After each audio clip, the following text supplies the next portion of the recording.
brevemente, ahí tenemos al día de ayer, ustedes tienen desde el día 3 de marzo hasta el día 4 de mayo. Una referencia de los dos lados. Cómo han ido evolucionando los casos y se puede apreciar realmente que, salvo algunos picos, tenemos, a mi juicio, estamos en una etapa de contención importante de la epidemia de COVID en la Argentina, y si uno compara con Brasil o con Chile, tenemos una diferencia importante en ese sentido. Acá lo que les había planteado, ustedes pueden ver cómo han ido evolucionando desde el día 3 de marzo hasta el día de ayer los casos en la Argentina, y evidentemente vemos cómo hemos pasado desde prácticamente exclusivamente los casos de personas, los casos importados, que son los en verde, los convivientes, que son los en rojo, y en azul la curva de la línea de evolución de la transmisión comunitaria. Queda claro que la cuarentena, si ustedes se fijan, el día 20 de marzo comienza el aislamiento social preventivo y obligatorio, que es en el momento que aparecen los casos de circulación comunitaria. Al día de ayer, ¿cómo teníamos? 43% de infectados que son contactos estrechos con los casos importados o con pacientes que se contagiaron. Evidentemente, la curva de transmisión comunitaria supera ya los casos importados. Tenemos 28% transmisión comunitaria y 18.9% son de los casos que quedan importados, quedando bajo estudio solo un 9%. ¿Qué pasaba o qué estábamos discutiendo en materia de salud de los trabajadores en general en la Argentina antes del 3 de marzo? En la provincia de Santa Fe estábamos discutiendo si adheríamos o no a la reforma de la ley de riesgo del trabajo, la 27348. Nosotros veníamos sosteniendo que era totalmente innecesario, dado que desde el año 2018 en adelante los juicios en la provincia de Santa Fe, sin adherir a la ley, habían disminuido. Los gremios estaban comenzando a discutir salarios y condiciones medio ambiente de trabajo. Estábamos en una política por recuperar el aparato industrial productivo que había sido muy lesionado, fundamentalmente apoyándose en la recuperación de las pymes y retomar la política de sustitución de importaciones. Y una política contra el hambre y la pobreza, y rediscutiendo y renegociando la deuda externa. Nosotros habíamos propuesto, tanto a nivel nacional como a nivel provincial, y acá ven en grande que dice sin éxito, teníamos una propuesta para la tercera estrategia argentina en materia de salud y seguridad de los trabajadores.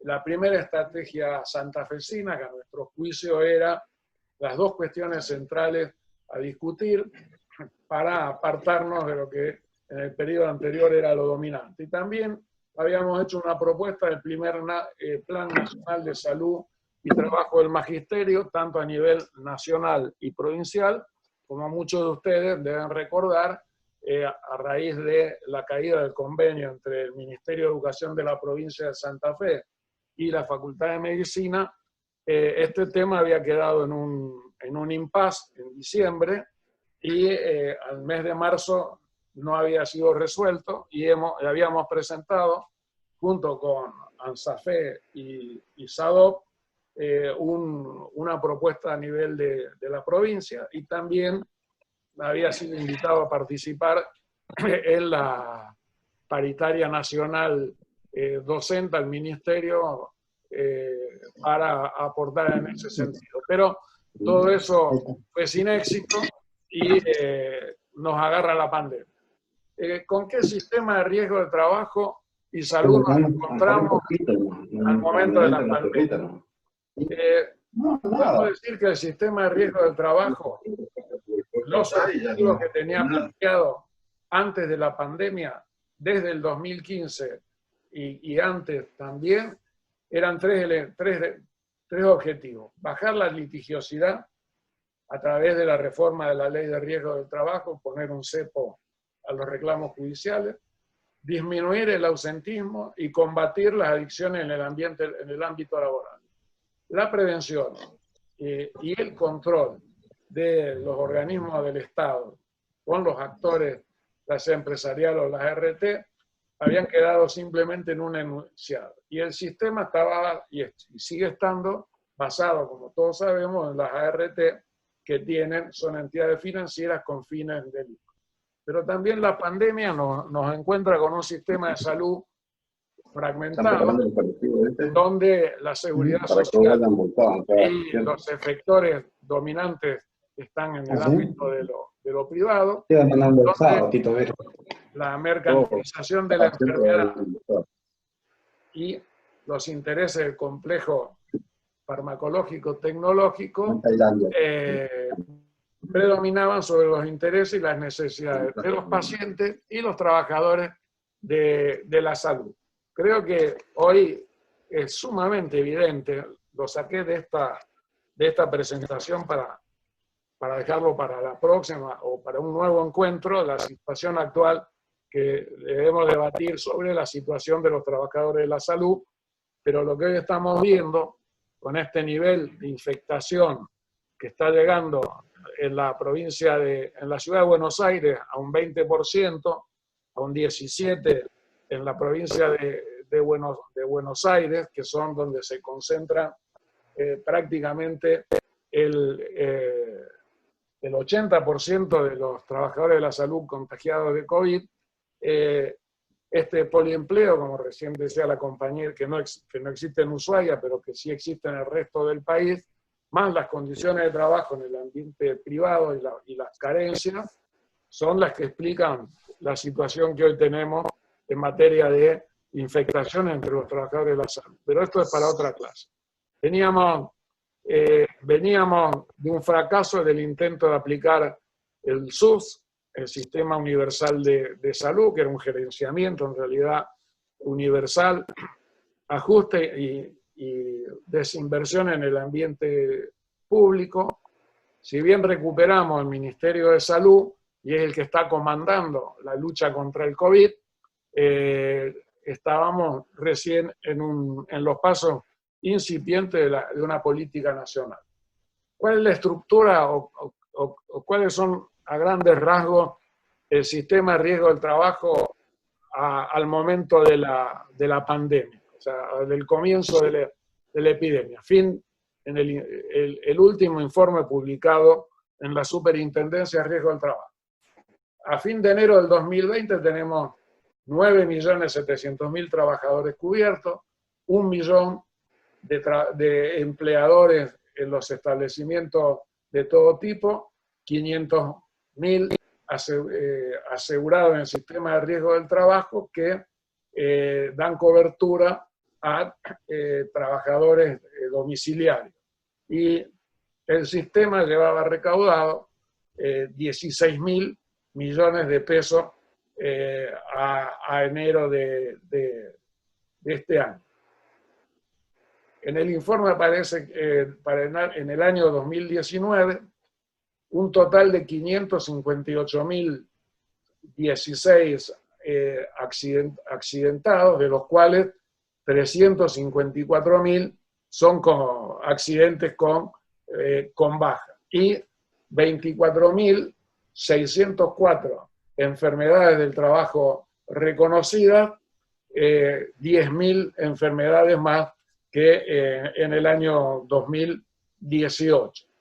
Ahí tienen ustedes cuáles son los sectores por rama de actividad, y esto también es bastante llamativo, que en el sector de servicios contenga el 36% de todos los accidentes, siendo que la manufactura ocupa el 18% y la construcción tiene un 9% de todos los accidentes de trabajo. En esta lámina ustedes pueden apreciar cuáles son los agentes de riesgo más importantes de las enfermedades laborales reconocidas. Y fíjense, acá estoy marcando, aparece el primer agente infeccioso, la brucelosis, de la industria de la carne, obviamente, o de la industria láctea, con 143 enfermedades reconocidas, y el microbacterium de la tuberculosis, con 63 trabajadores reconocidos. La inmensa mayoría de las causas son o por ruido o por sobrecarga del aparato osteoarticular y por problemas de carácter ergonómico. También tienen el perfil epidemiológico de las enfermedades reconocidas, y fíjense que las enfermedades infecciosas sobre 24.000 ocupaban 252 enfermedades, y no aparece en el perfil, como ya otras veces hemos comentado, el tema del cáncer. El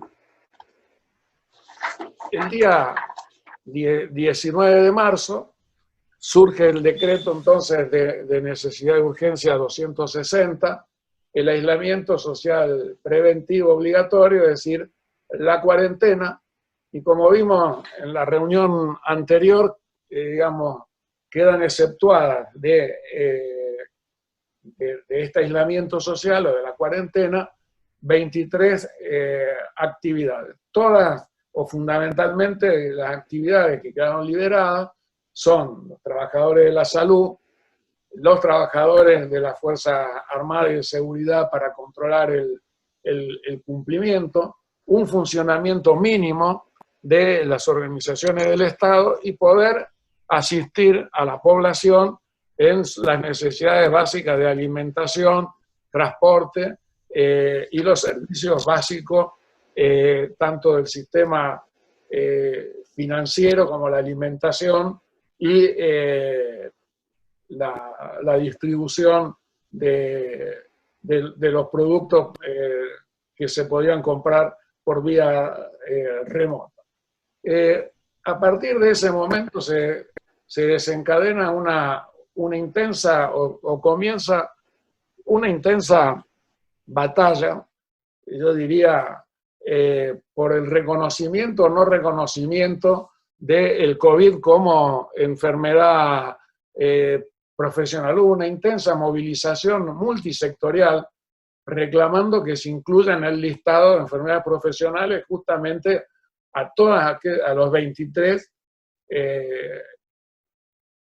a las 23 ramas de la producción, a 23 actividades que quedaban, digamos, exceptuadas de la cuarentena. Por otro lado, en la prensa, ustedes habrán visto, comenzó a plantearse desde la Unión de Aseguradoras de Riesgo del Trabajo la cuestión de que si se reconocía al COVID como enfermedad profesional, muy probablemente se desfinanciara el sistema, y como en el medio de una pandemia o epidemia podíamos considerar que era una enfermedad profesional cuando toda la comunidad estaba expuesta al COVID. En realidad hay entra en crisis, a mi juicio, el concepto de causalidad que configura el listado de enfermedades profesionales en la Argentina, dado el carácter, la magnitud, y que evidentemente las actividades que quedaron funcionando, entre comillas, estaban presuntamente expuestas al contagio o a la exposición a el COVID como riesgo de origen laboral. No por casualidad, los sectores laborales más comprometidos, más infectados, son justamente los trabajadores de la salud y de las fuerzas de seguridad, los trabajadores que están brindando servicios. Un intenso debate sobre la causalidad, les voy a pasar. Este es un libro digital que coordinó el juez Luis Alberto Raffaelli, donde prestigiosos juristas del país, muchos de ellos colegas de Raffaelli, que son jueces, otros ex camaristas, participan en un análisis integral que va desde la problemática del empleo hasta el tema de la discusión de la causalidad del COVID como enfermedad laboral. En el interín, ustedes vieron que un elemento que empujó, que fue determinante, además de esta presión y de los primeros contagios en el sector salud, fue el reclamo de los trabajadores del sector en capital, en provincia, también acá, a través de AMRA, de CIPRUS, del reclamo de la falta de elementos de protección personal o en el retraso y en realidad en la improvisación en el sistema de salud de afrontar esta epidemia en la magnitud y para un sistema que no estaba preparado. Teníamos un sistema de salud y de salud en el trabajo, de salud en particular, destinado a la atención de la enfermedad, y tuvimos que reconvertirlo a un sistema de salud centrado en la prevención y en evitar el contagio.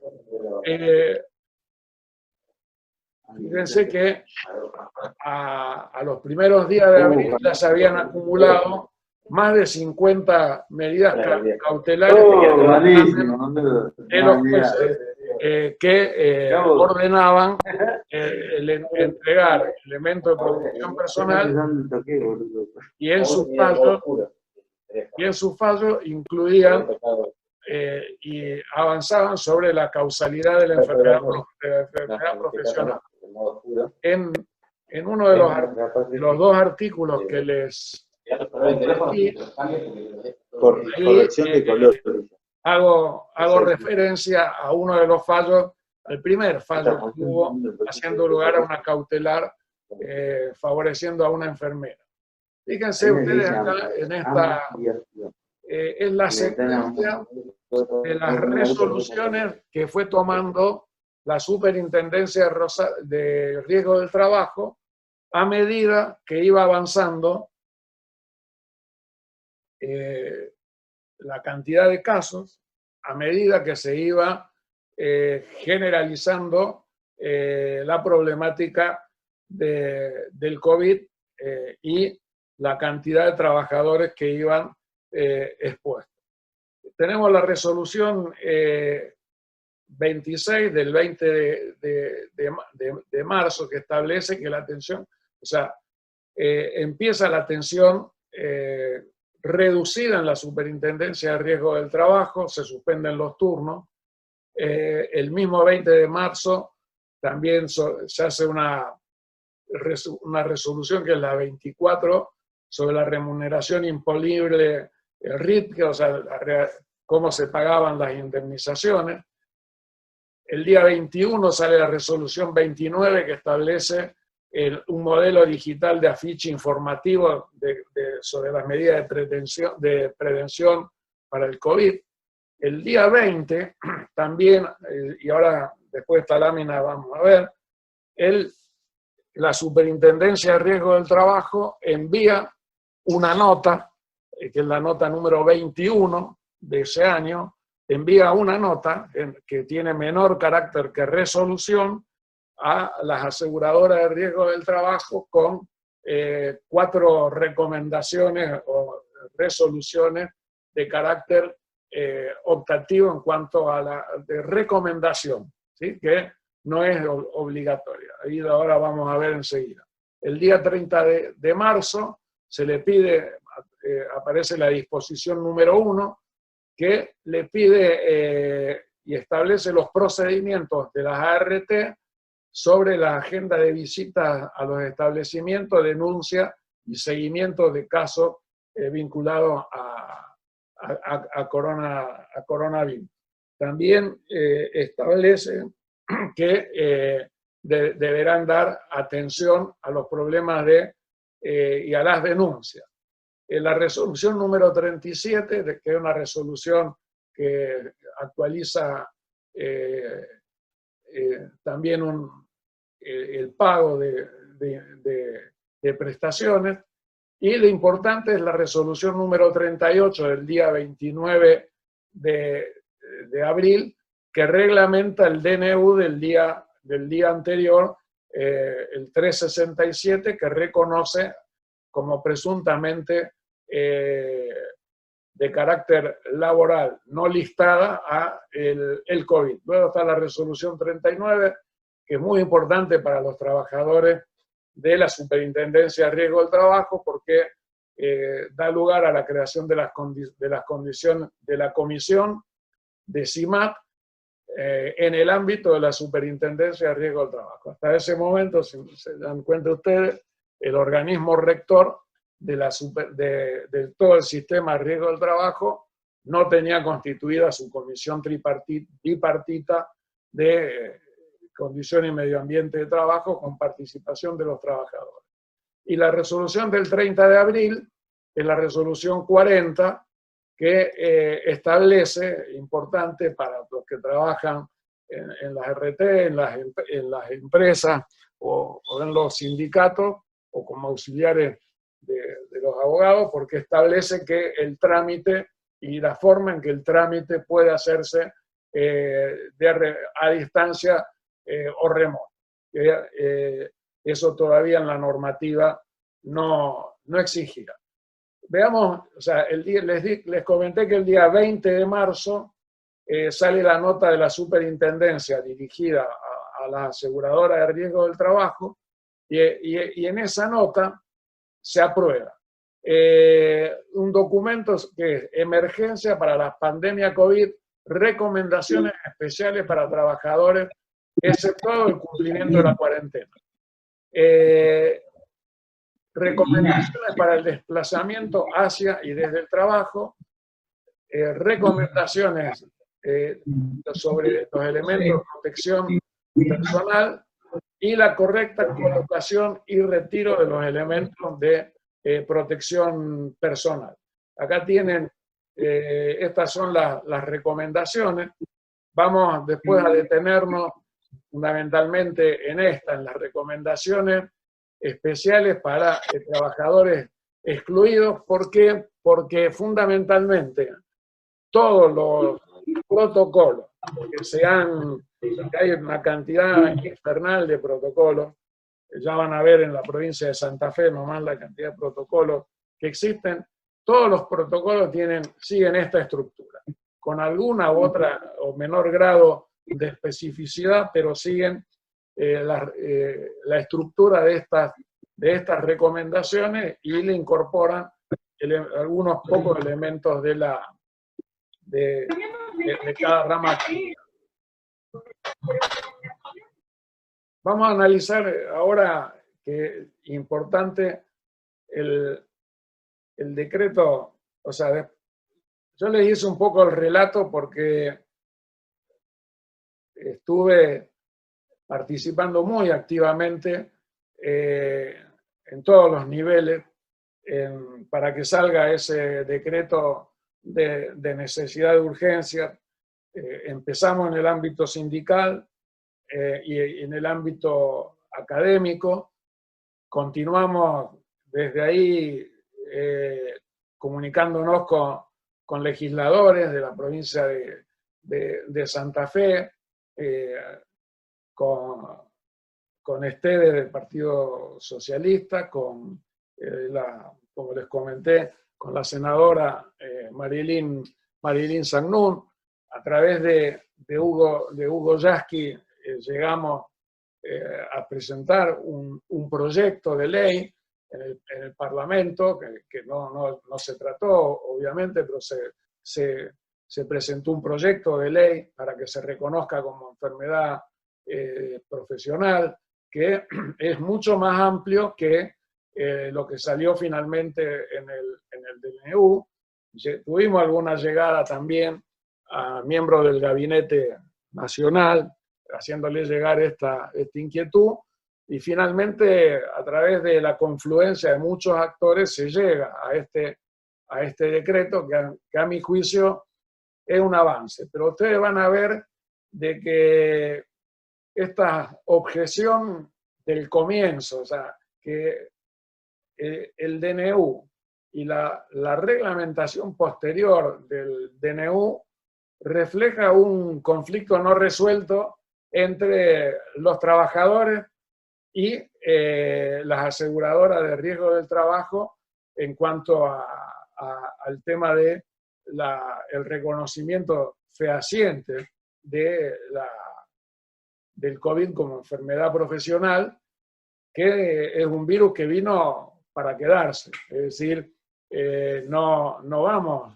a resolver esta situación en los ambientes de trabajo de manera definitiva, ni a fin de año, ni el año que viene, y evidentemente hasta que no exista una vacuna, hasta que no exista un tratamiento demostrado eficaz, del cual todavía estamos bastante lejos, es una situación de alto riesgo para los trabajadores más expuestos y los que trabajan en contacto con toda la población.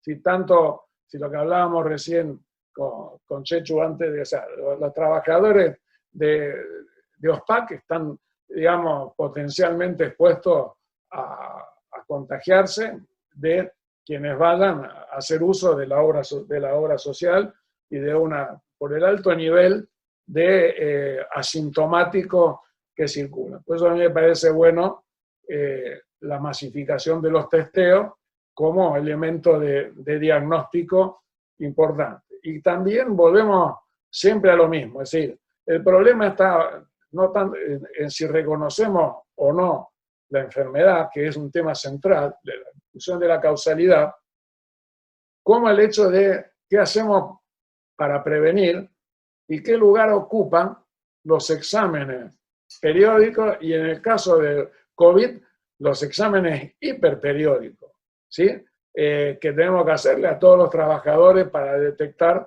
de manera sumamente temprana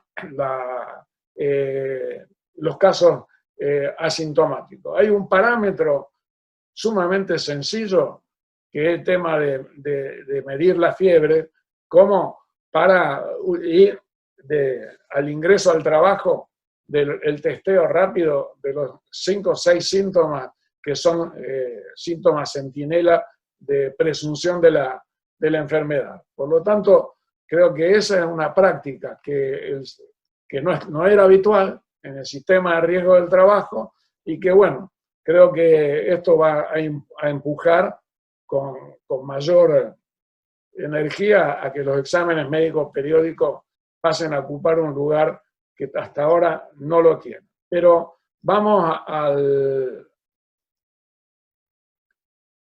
les había dicho la resolución 41, que es la de la provincia. Y acá tienen la cantidad de protocolos que sacó la provincia de Santa Fe después de la resolución.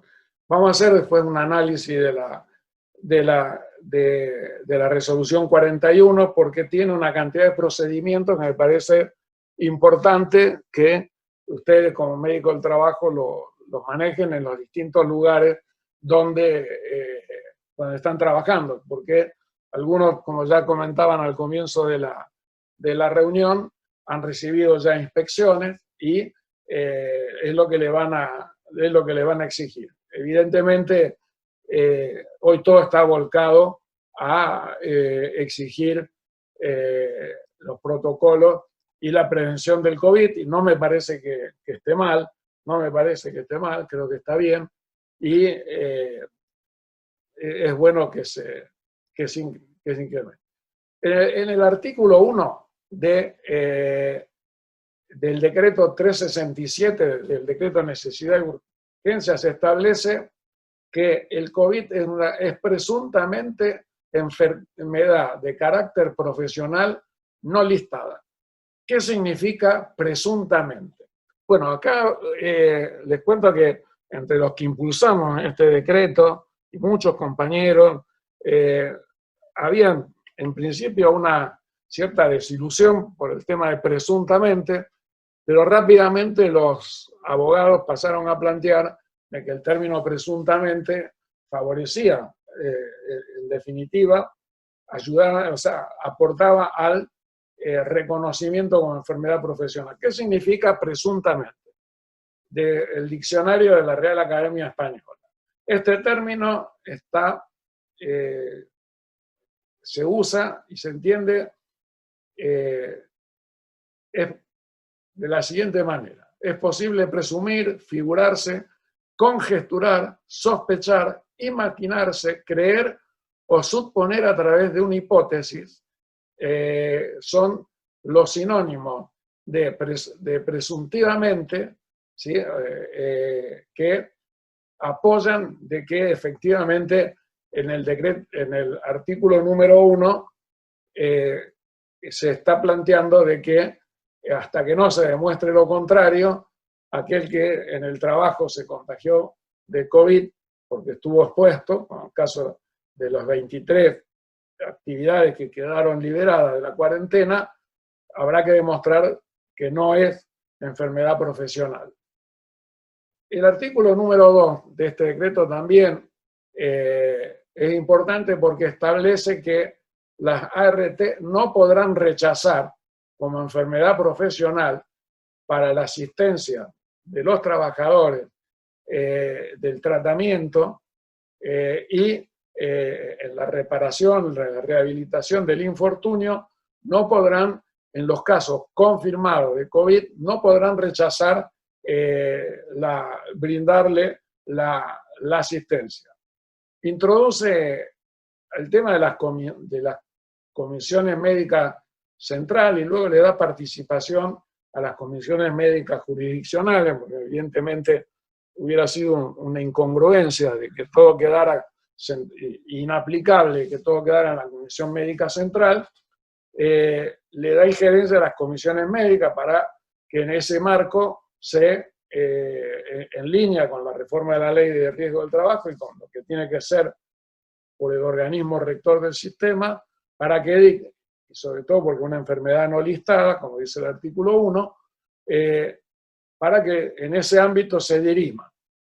Y plantea en el artículo 3 un elemento importante que en realidad contradice toda la ley de riesgo del trabajo, la 24.557, que había invertido la carga de la prueba, o sea, el que tenía que demostrar que tenía una enfermedad de carácter laboral, se presumía inocente al empleador y a la ART, y el trabajador era el que tenía que demostrar que lo habían dañado. Acá el artículo 3 lo dice taxativamente, se invierte la carga de la prueba y será la ART la que tendrá que demostrar de que no es una enfermedad profesional. Eso es un avance.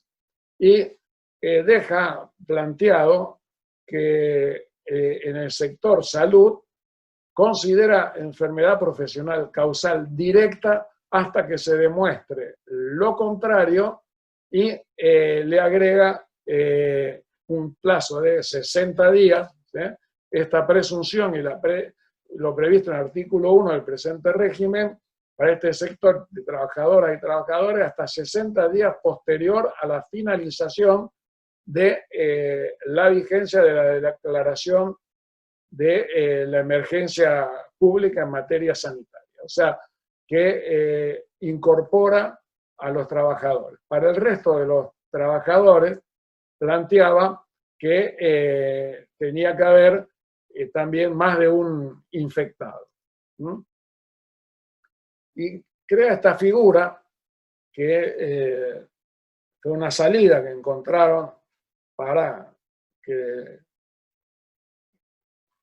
el conflicto con las RT no se profundice en una situación de crisis como la que tenemos, que es que el pago de las prestaciones que brinden las ART y las indemnizaciones, ya sea las prestaciones en especie o dinerarias, surgirán del Fondo Fiduciario de Enfermedades No Listadas. Este fondo se integra con una parte de la alicuota, más también un descuento que se le hace a los trabajadores y que las contingencias previstas en el artículo 1 serán cubiertas en un 100% por el fondo fiduciario. Yo por eso titulé el artículo que les envié El insostenible lamento de la Unión de Aseguradoras de Riesgo del Trabajo, porque evidentemente del artículo 5 surge que no van a tener que desfinanciarse ni poner un peso, porque surge de este fondo. Este fondo, lamentablemente, hoy cuenta con solamente 3.500 millones de pesos de los 100 y pico mil que tenía a octubre del año pasado. ¿Por qué? Porque de ese fondo surgió el dinero para pagarle a las ART una parte de los bonos que se habían reperfilado y que valían 40% de su valor. La Superintendencia del Seguro Nacional les pagó a valor del 100% una porción importante, sacando el dinero de este fondo fiduciario. Por eso hoy estamos caminando en una cornisa de quién va a pagar este tema, porque el fondo tiene solo 3.500 millones. Si ustedes comparan que la recaudación como que yo les mostré, la recaudación del mes de enero de las aseguradoras de riesgo del trabajo fue de 16.000 millones, o sea, cuatriplica el fondo fiduciario la recaudación de un solo mes.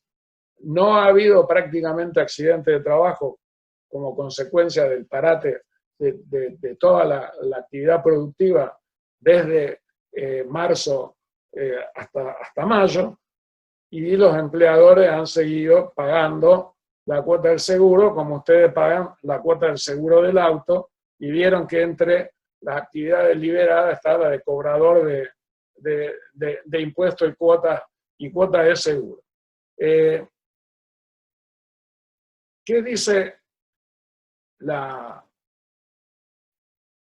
resolución que lo reglamenta al decreto de necesidad de urgencia, al 367, que es la resolución 38 de la Superintendencia de Riesgo del Trabajo? En el artículo 1 establece cómo se hace la denuncia de la contingencia. En realidad, en alguna de las láminas va a aparecer que dice el camino del laberinto, porque se genera un laberinto de complicaciones que van a ver que esto que parecía que era automático termina no siendo tan automático. Establece que en los supuestos de denuncia de una enfermedad COVID producida por el coronavirus, en los términos dispuestos por el DNU 367, las trabajadoras damnificadas o sus derechohabientes deberán acreditar ante la aseguradora de riesgo del trabajo los siguientes requisitos de carácter formal. 1. Y acá viene el comienzo del laberinto. Estudio del diagnóstico de entidad sanitaria incluida en el Registro Federal del Establecimiento de Salud, creado por la resolución del Ministerio de Salud del año 2009. 2. Descripción del puesto de trabajo, función, actividad o tareas habituales desarrolladas, así como las jornadas de trabajo trabajadas durante el aislamiento y la cuarentena. 3. Constancia de que el empleador, en los términos del artículo 6, le ordenó que fuera a trabajar exponiéndose. Y dentro de esa constancia debe estar el nombre o la denominación con el quit del empleador, la identificación del establecimiento, nombre y apellido con el DNI del trabajador, entre los requisitos que se establecen. En el artículo 2, o sea, una vez que se llena todo esto para hacer la denuncia, si no hay controversia, la aseguradora de riesgo del trabajo tiene, o sea, si la aseguradora de riesgo del trabajo no rechaza la denuncia del trabajador, sigue su curso y la RT se hace cargo. Tengan en cuenta que de práctica se rechaza el 70% de las denuncias que hacen los trabajadores antes del COVID. El artículo 2 de la resolución establece la admisibilidad formal de la denuncia. Cuando hay controversia, primero se presenta en el Departamento de Atención al Público y Gestión de Reclamo del organismo. Por eso sacaron esta resolución 41, de la resolución 40 hace pocos días, que les mostré, habilitando la posibilidad de la denuncia a distancia, porque la superintendencia estaba prácticamente trabajando a control con teletrabajo. Esto se presenta y a las 48 horas, mediante la opinión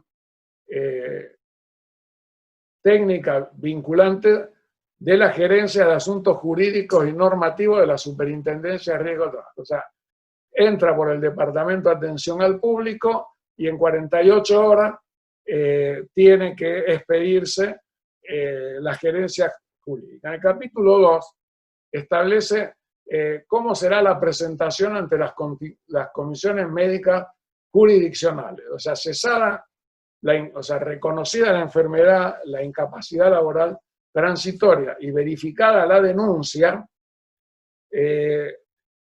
ingresa por mesa de entrada en la comisión médica jurisdiccional.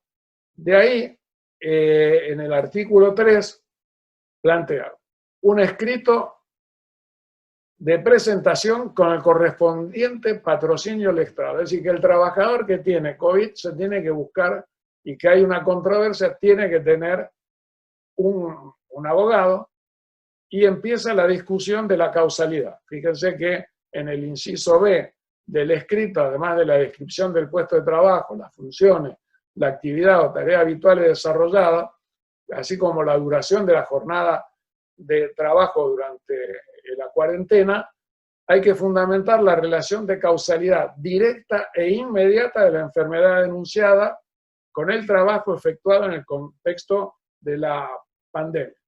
Hay que presentar la historia clínica, la constancia del alta dada por la ART, el número de matrícula del abogado, en fin, algunas cuestiones de forma de lo que tiene que hacer el abogado.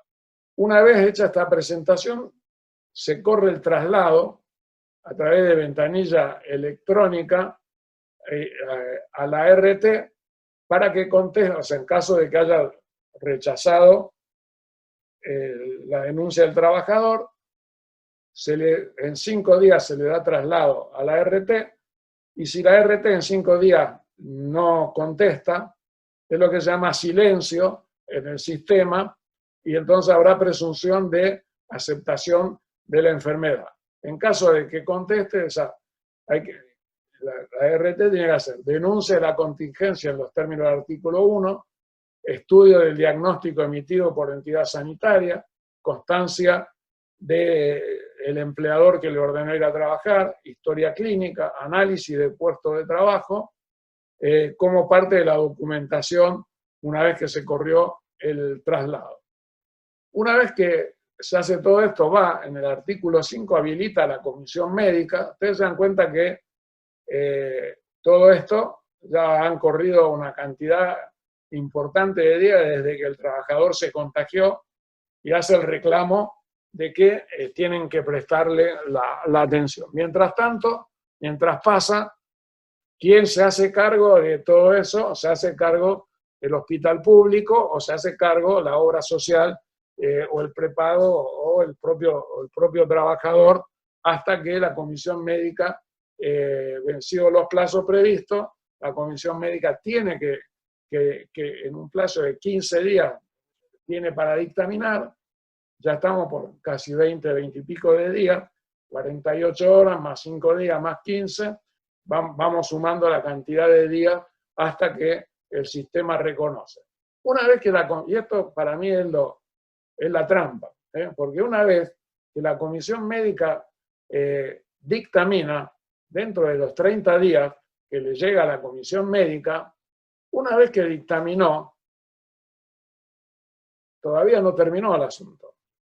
Queda la intervención, el dictamen de la comisión médica queda supeditado a la previa intervención de la Secretaría Técnica o el letrado de la Superintendencia de Riesgo del Trabajo, que va a dictaminar y va a darle el pase, si es legal o no, lo que dictaminó la comisión médica. Por lo tanto, para mí es un laberinto que va a tener que transitar el trabajador hasta que se reconozca efectivamente quien se haya contagiado como enfermedad profesional no listada. Queda en el artículo 8 el recurso de la apelación, 15 días hábiles para apelar, y habilita, cosa extraña, que esa apelación se haga en el marco de los tribunales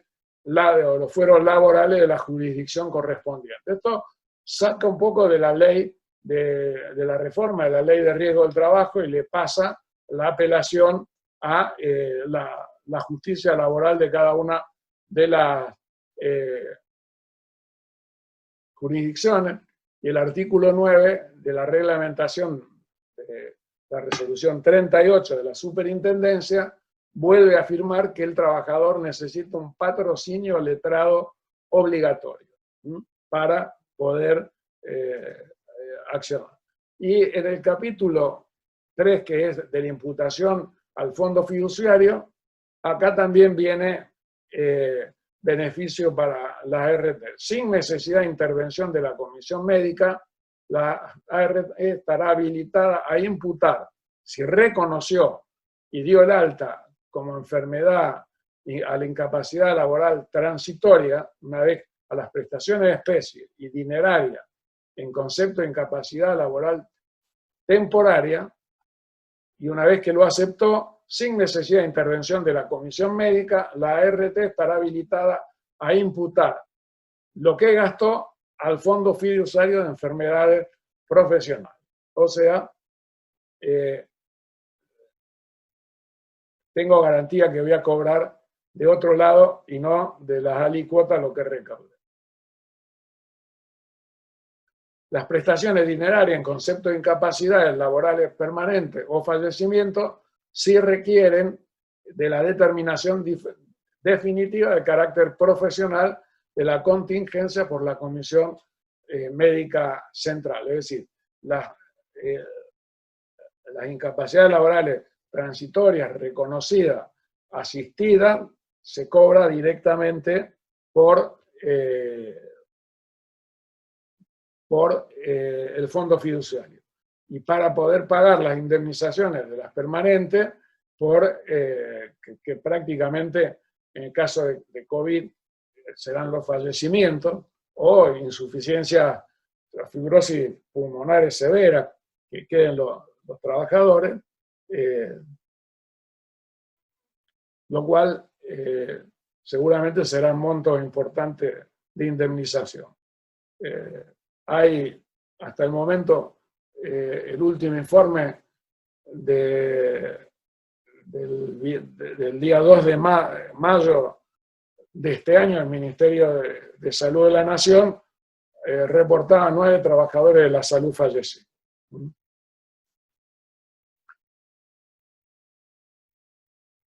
Y acá, importante para nosotros, ¿quiénes son los trabajadores de la salud?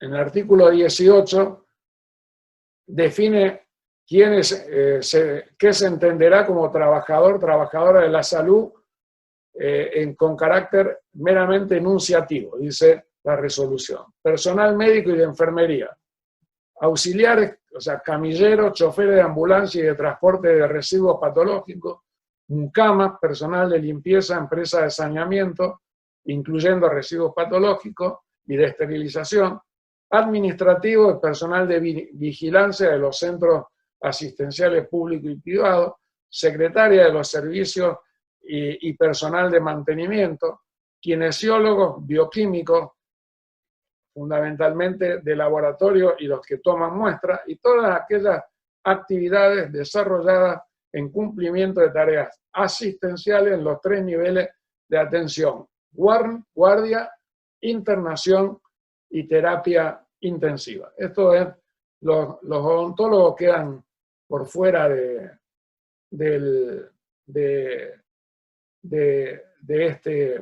y los psicólogos quedan por fuera de esta cobertura.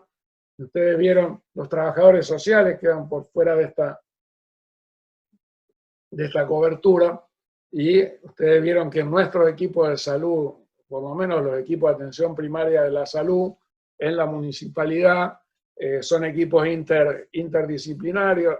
En la provincia de Santa Fe, los centros de integración comunitaria tienen esta gente, digamos, que hacen tarea comunitaria vinculada a la salud y al centro, que ahí trabajan y por lo tanto también están expuestos y no están incluidos en esta reglamentación.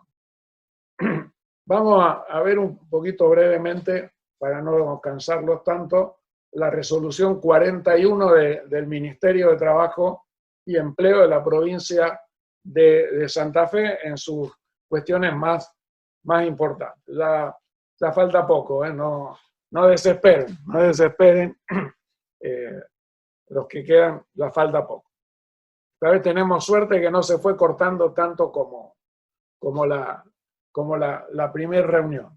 Creo que la grabación va a salir mejor. Bueno, ¿qué establece en el artículo primero esta resolución?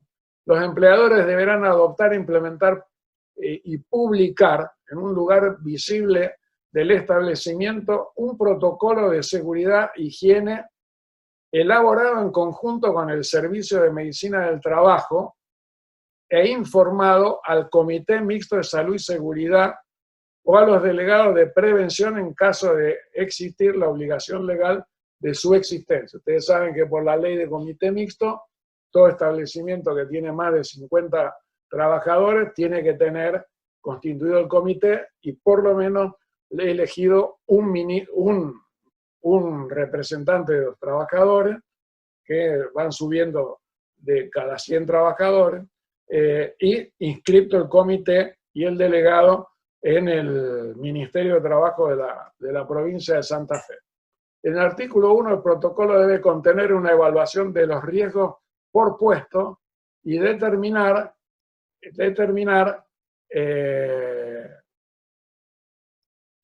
una evaluación de riesgo por puesto, las medidas de prevención a adoptar, de ingeniería, de aislamiento, de protección o administrativa, focalizando en el riesgo de contagio a COVID. Por eso, ustedes vieron que los que hablaron, los que los contaban al comienzo de la reunión, de que habían recibido en el correo y en otros lugares inspección del Ministerio de Trabajo, se circunscribieron fundamentalmente a los protocolos de COVID. Los empleadores deberán confeccionar un registro de capacitación de los trabajadores de los protocolos que hayan confeccionado para cada una de las actividades y en el marco del cumplimiento además del decreto 351 de la ley de riesgo y del 1338, el decreto 1338, ¿se acuerdan ustedes? El decreto que regula el funcionamiento de los servicios de medicina del trabajo, de higiene y seguridad, los registros que deben llevar los servicios, y a su vez esto fue modificado por la resolución 905 del año 2015 de la Superintendencia de Riesgos del Trabajo. En el artículo 3, el registro de entrega de los elementos de protección personal y de prevención en el marco del protocolo de para la prevención de coronavirus. En el artículo cuarto establece y repite lo que todos nosotros sabemos, la imposibilidad de trabajar o de otorgar licencia correspondiente a toda la población considerada población de riesgo, es decir, todos los que somos adultos mayores de 65 años, los hipertensos, los diabéticos, los asmáticos, los que tienen EPOC, los que tienen los inmunodeprimidos, o las embarazadas, no pueden, están exentos del trabajo y tienen la licencia correspondiente. El artículo 5 establece el tema de un protocolo especial para el traslado de los trabajadores, garantizando, y fíjense que dice, implementando en lo posible métodos alternativos de traslado que minimicen el uso del transporte público, de acuerdo a la disposición número 5 de la Superintendencia de Riesgo del Trabajo. Es decir, recomienda, no es en carácter obligatorio, atender al traslado de los trabajadores a cuenta del empleador. Y establece el tema del teletrabajo durante, dure la cuarentena en aquellas actividades consideradas no esenciales en su organización, recomendando hasta ahora el 10 de mayo teletrabajo en todas las actividades de carácter administrativo y las que no están incluidas en la resolución 260 y la ampliación de los que quedaban exentos de la cuarentena. En el artículo 7 establece, y esto también es importante para los que trabajen en empresa, porque de acuerdo a la ley de comité mixto, esto hay que asentarlo en el libro de acta, que está rubricado en el Ministerio de Trabajo de la provincia de Santa Fe. Hay que convocar a una reunión extraordinaria del comité mixto para comunicar el protocolo y su contenido. Yo le hice una consulta al profesor Rubén Gabellini, porque ahí en el sanatorio, uno de los sanatorios acá de la ciudad, me preguntaron sobre si debían llevar los protocolos la firma del responsable de higiene y seguridad y del médico laboral. Sí, tiene que estar firmado el protocolo por los responsables de higiene y seguridad y de medicina del trabajo del establecimiento. Y hay que convocar, por el artículo 7, una reunión extraordinaria del comité mixto para comunicar los alcances y el contenido del protocolo. Queda liberada las personas que forman parte de los servicios de seguridad, higiene y medicina del trabajo para libre circulación.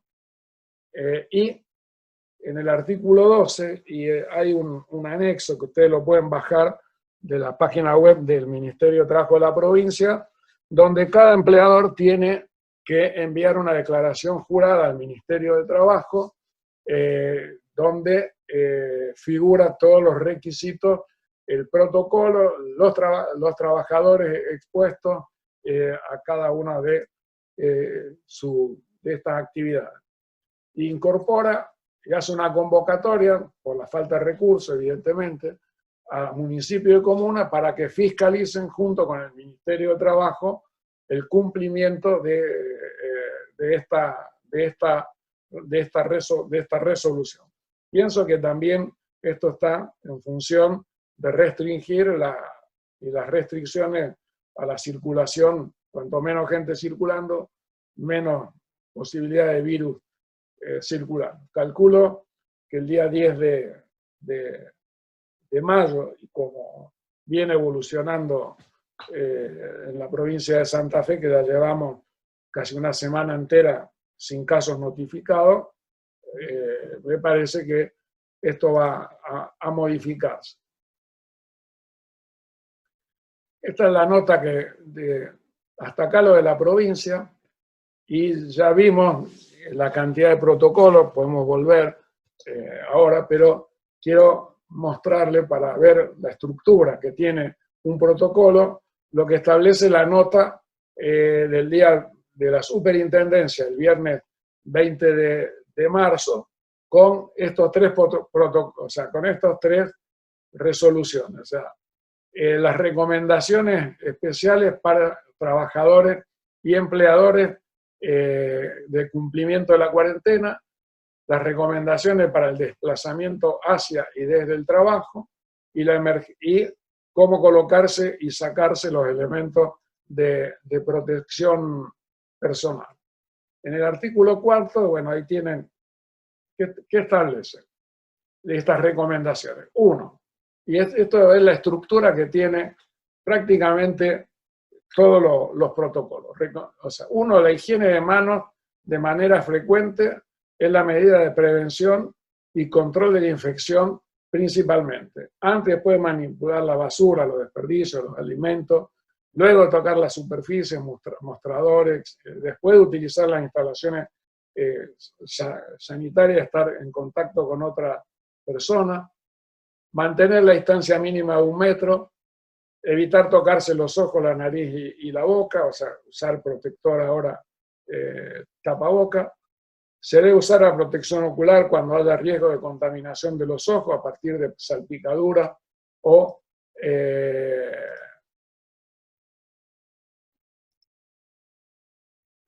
contacto con sangre, fluido de cuerpo, secreciones y excreciones. Evitar compartir elementos de uso personales, vasos, cubiertas, mate, elementos de higiene. El protocolo, a mí me causó gracia el protocolo de la Corte Suprema de Justicia de la Nación, donde establece la prohibición de tomar mate en el ámbito tribunalicio. La verdad que me causó mucha gracia. Pero bueno, recomendaciones especiales para trabajadores, exceptuado el cumplimiento de la cuarentena, el aislamiento, evitar exposición y disminuir la dotación de trabajadores en los lugares de trabajo. Higiene y desinfección sobre el ambiente de trabajo y los trabajadores. Esto, puedo decirle que lo poco que vi, en lo que salí en los supermercados, se está cumpliendo bastante bien esta disposición.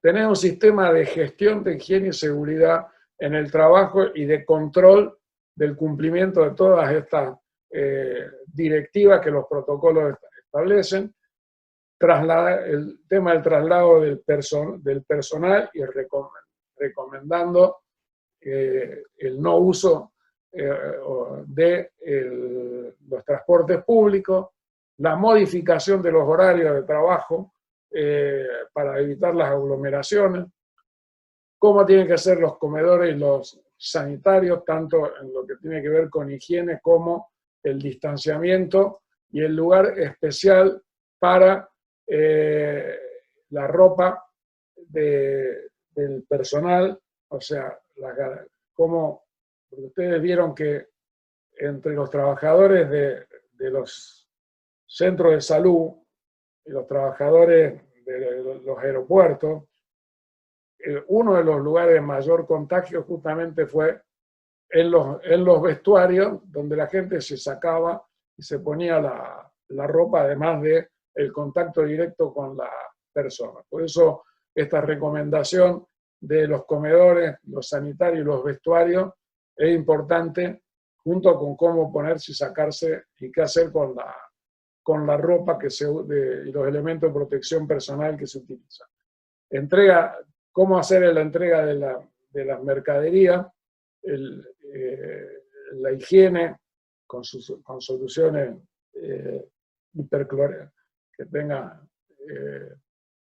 alta concentración de cloro líquida con alta concentración de cloro en las mercaderías que se manipulen, el tratamiento especial de los residuos, la limpieza y desinfección del ambiente de trabajo, el kit que hay que tener, sobre todo para la atención al público, el tema del alcohol, los tapabocas y los guantes y la máscara como elemento de protección personal, la desinfección húmeda de los ambientes de trabajo, y en relación a los elementos de protección personal, vuelvo a lo que planteé en la reunión anterior. Los elementos de protección personal en el trabajo tienen que estar en función del nivel de exposición de los trabajadores. En el momento y por eso tenemos que tener claro y seguir las indicaciones de cómo evoluciona día a día lo que se consideran casos sospechosos y casos confirmados. En un momento de circulación comunitaria del virus, y una vez que se levante la cuarentena, prácticamente en todos los trabajos de contacto con personas, los elementos de protección personal son aquellos que corresponden a quienes están en el nivel 2 de exposición, es decir, a un caso sospechoso presuntivo. Barbijo quirúrgico, guantes, protección de la ropa, guardapolvo, camisolín, o sea, cubrir la ropa, protección de la cabeza y del calzado. Me parece que son los elementos de protección personal y en la medida de lo posible, cubrir la cara con una máscara. La disposición dice que no se pueden compartir. Los elementos de protección personal y la ropa deben ser resistentes a la penetración de los microorganismos, a la ruptura y al desgaste. Los elementos de protección personal ser, digamos, para el nivel de exposición bajo, para la fase 1 o 2, en la medida de lo posible descartable. Se deberá realizar la higiene y desinfección de los guantes descartables en forma frecuente para evitar la transmisión del virus. Además de la provisión de ropa y elementos, el trabajador deberá estar capacitado específicamente para el uso, rastreo, conservación, retiro y descarte de los elementos de protección personal. Y la resolución 21 de la Superintendencia de Riesgo del Trabajo habla de la cobertura que tiene los que están haciendo teletrabajo. Este también fue una conquista para los trabajadores, esto es del 17 de marzo, fíjense, esto fue un día antes de que salga el DNU, ahí tienen ustedes las disposiciones. Fundamentalmente, el artículo 1 establece que los empleadores que habiliten a sus trabajadores a realizar su prestación laboral desde su domicilio particular deberán enviar a los empleadores la nómina de trabajadores afectados, el domicilio donde se desarrolla la tarea y frecuencia de la tarea, cantidad de días y horas por semana que están realizando el teletrabajo. Y el domicilio denunciado será considerado como ámbito laboral a todos los efectos de la ley de riesgo del trabajo. Esto también me parece sumamente importante, que lo tengan en cuenta los que trabajan en empresas, de asesorar al empleador que tenga trabajadores haciendo teletrabajo. Es decir, hoy todos los maestros de la República Argentina están incluidos en esta normativa. En todos los niveles, todos los docentes de todos los niveles estamos incluidos en esta normativa. Muchos trabajadores de los medios de comunicación están haciendo teletrabajo, muchos trabajadores bancarios están haciendo teletrabajo, me consta porque tengo diálogo, muchos trabajadores de la administración pública, bueno, hemos hecho reuniones con delegados de ATE acá en la provincia y también están realizando mucho teletrabajo y mucha capacitación. Esto hay que enviar la nómina y el domicilio se considera ambiente de trabajo. Al momento de los reclamos, del reconocimiento, los autoseguros o a las ART, esto va a ser un tema.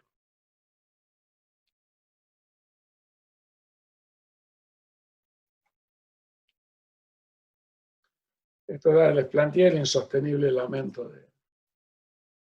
Y por último, esta lámina es el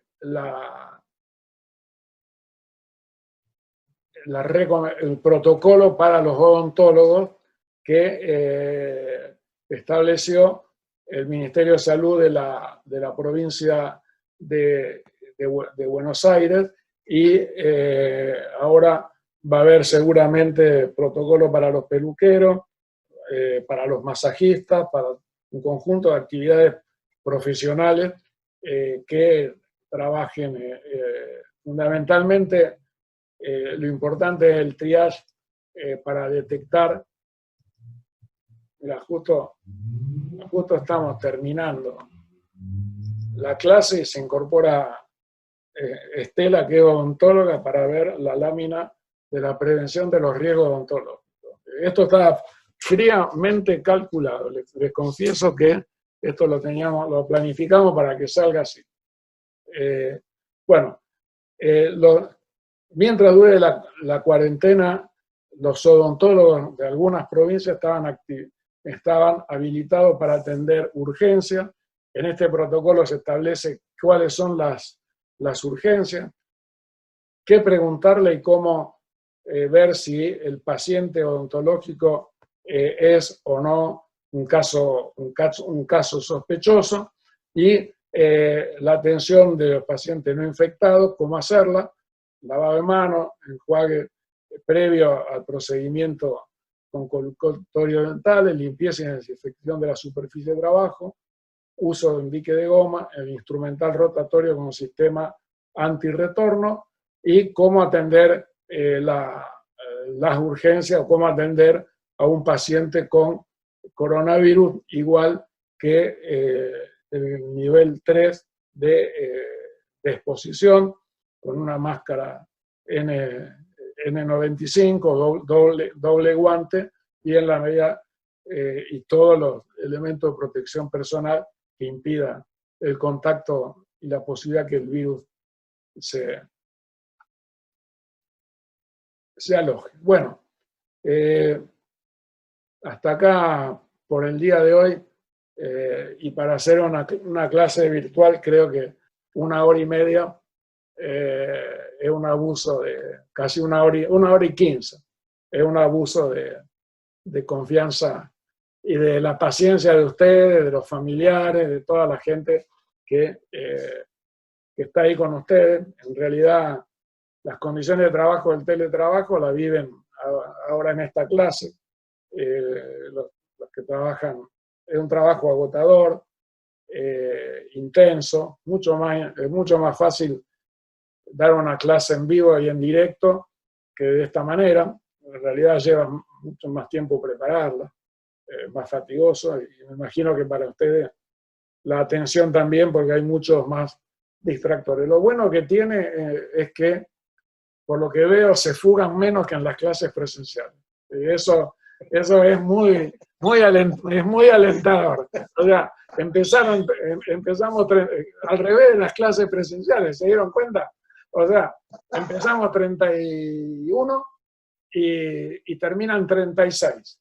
O sea, maravilloso, éxito total. Y bueno, ya saben que a la finalización de la cuarentena, como ustedes van a poder movilizarse, y yo todavía, por ser un adulto mayor, voy a tener que estar acá en mi casa, están todos invitados a visitarme acá, con barbijo, eso sí, a un asado que les organizaré como fin de cuarentena y retorno a las clases virtuales.